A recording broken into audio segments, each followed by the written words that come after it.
Chronic bronchitis.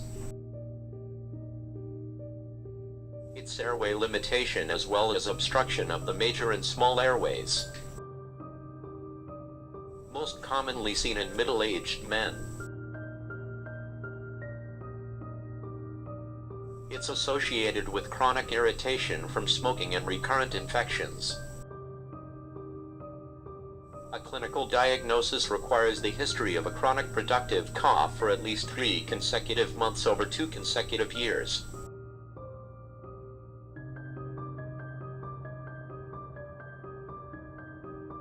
Chronic bronchitis characterized by hypersecretion of mucus in large airways,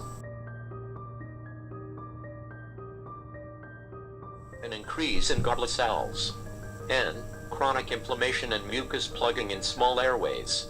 The inflammatory process is initiated by inhalation of noxious particles or gases and may be magnified by oxidative stress.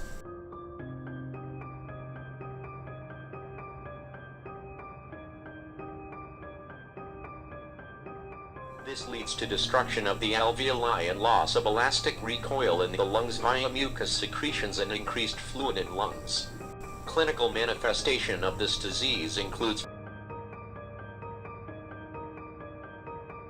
fatigue, cough,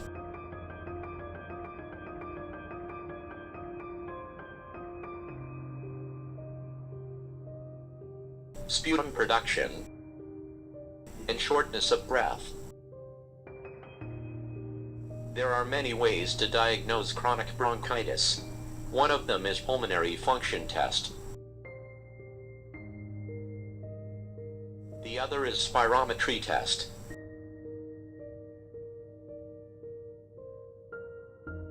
Sputum examination. Chest X-ray that uses electromagnetic waves to create pictures. CT scan that provides detailed, high-resolution images of the airway and lungs. To prevent it, you need to avoid irritants such as smoking.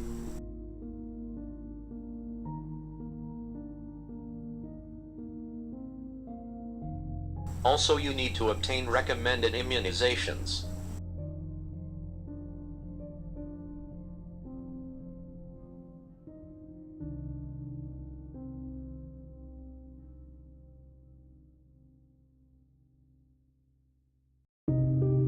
Pharmacological treatments of chronic bronchitis include bronchodilators that relax your air passages to make it easier to breathe,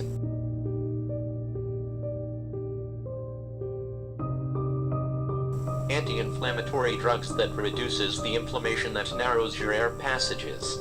For example, ibuprofen, inhaled corticosteroids that suppress airway inflammation. There are also collaborative care. Those are such as pulmonary rehabilitation, which is basically breathing exercise programs. Activity considerations like walking for a short amounts of times. Also breathing techniques. There are complications in this disease. One of them is dyspnea or difficulty breathing. The other ones are respiratory failure.